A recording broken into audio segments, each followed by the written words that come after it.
कहा जाता है संसार में सभी की जगह सब ले सकते हैं, लेकिन माता और पिता की जगह कोई नहीं ले सकता। माँ का प्रेम की कोई तुलना ही नहीं है। कहा जाता है माता पिता न होते अगर तो हम भी जन्म न पाते। संसार में उजाला होता नहीं कहीं पर। माई बदे कवि जी लिखा था कैसे,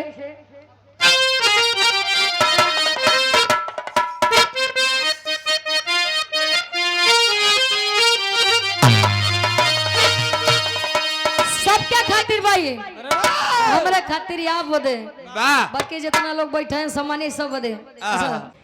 कवि जी लिखा था कैसे, सुना देते ही बड़का। अरे माई बाटे त जग में जहान बा,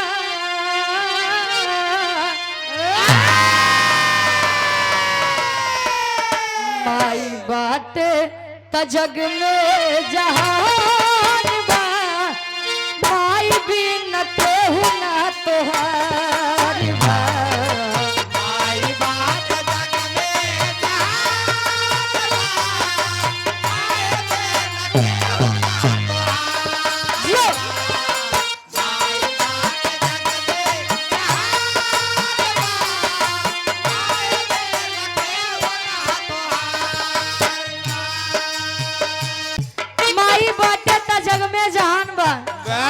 अब माई बिना केहू ना तोहार बा। पूरी पार्टी की आवाज में ईश्वर से कामना है स्वर्गीय दादी को स्वर्ग में ऊंचा स्थान मिले। पार्टी की तरफ से सच्ची श्रद्धांजलि अर्पित करते हूँ। माई हमरे उरा पद करत ही का अंतरक के पहले अंताल में कवि जी लिखत है इनका,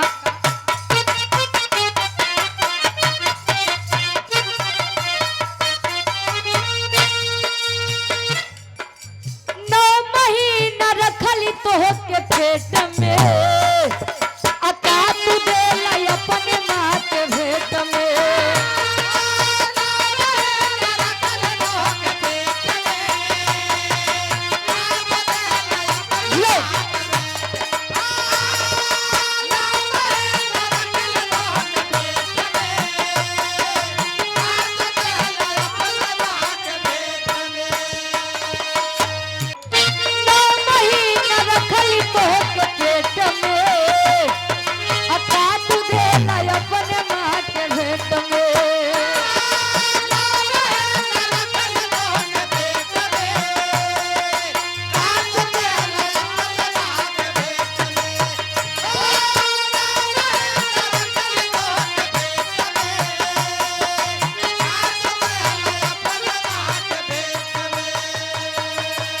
उतरी नई सन उधारी बा,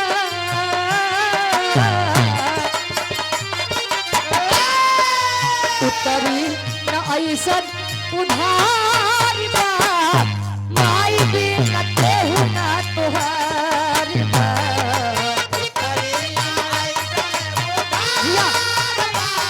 अरे माई बिन केहू ना तोहारी।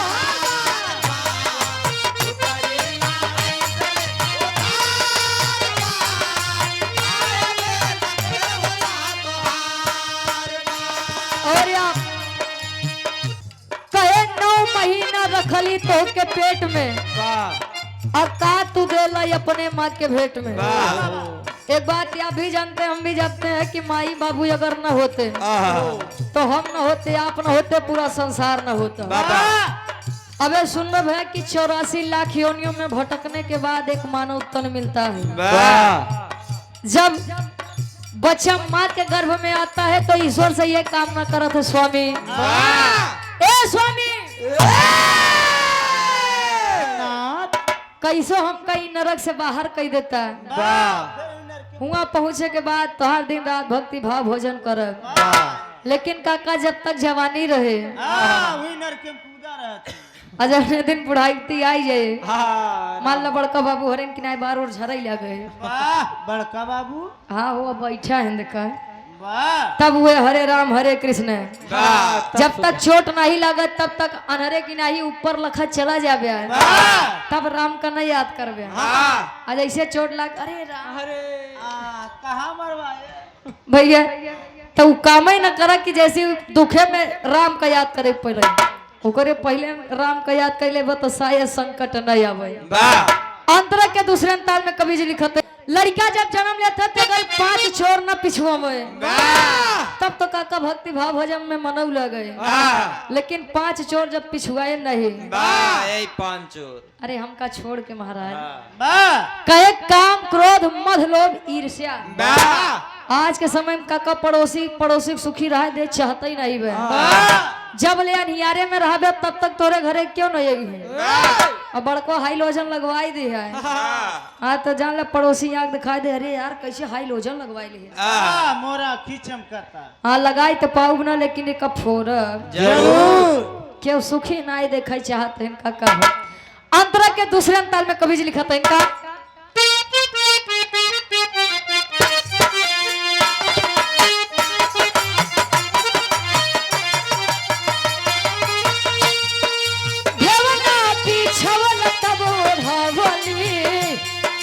सुखवरिया तो होके सुतली हेला बिछवन तब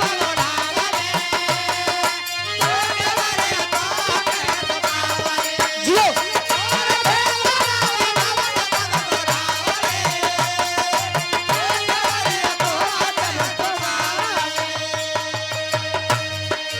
अचरा में ममता दुला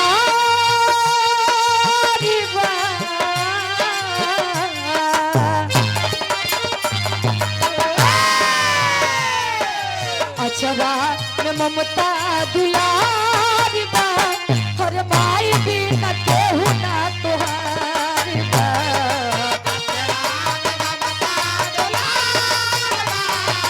माई भी न केहू ना तोहारी बा।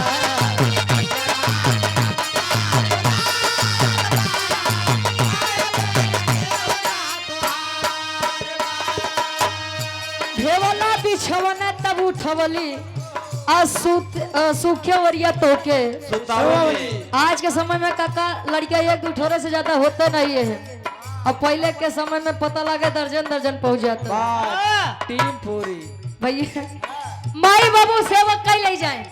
आज के जनरेशन वाले कई लड़कियां पाले के पड़त बा तो हो जाने सबके छिछनी आई याद बा। पहले के माई के प्रेम माई के आंचल के छाव में रहत रहा। आज वाले आंचल के छाव कहाँ से पाओ? डब्बा वाला छाव पाओ। जींस टॉप चली गया। जितनी माई आकुल तो जींस टॉप वाली हो गई। आंचल के प्यार कहाँ से मिले काका? वो प्रेम ही अलग रहा। स्वर्गीय दादी इतनी बड़ी बगिया लगाई के सजाई के चली गई। आजो याद करो थे कैसे आखिरी भाव कवि जी लिखत है।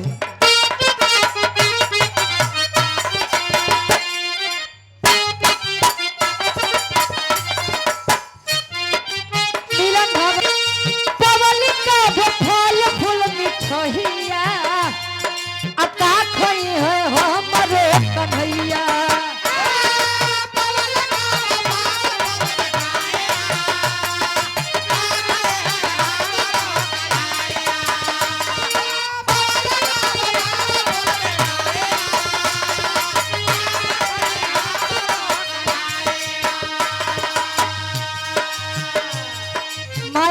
अपने लड़का के आहार में अपन आहार खोजत बाबा।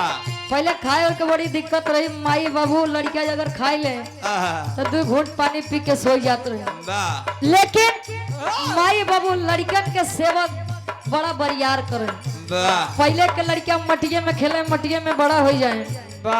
आज के लड़का तो माटी छुए नहीं पावत है, गंदा हो जाएगा। गर्दा लग जाएगा भैया। पवली का फल फूल मिठहिया अका खई है हमरो कन्हैया। अरे भैया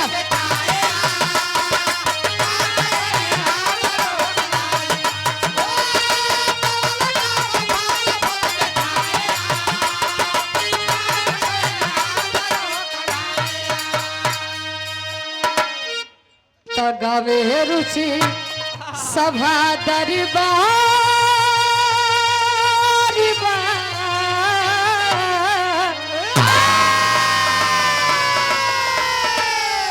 अरे रुचि गावे सभा दरबार तमाई बिना केहू ना तुम्हारी बा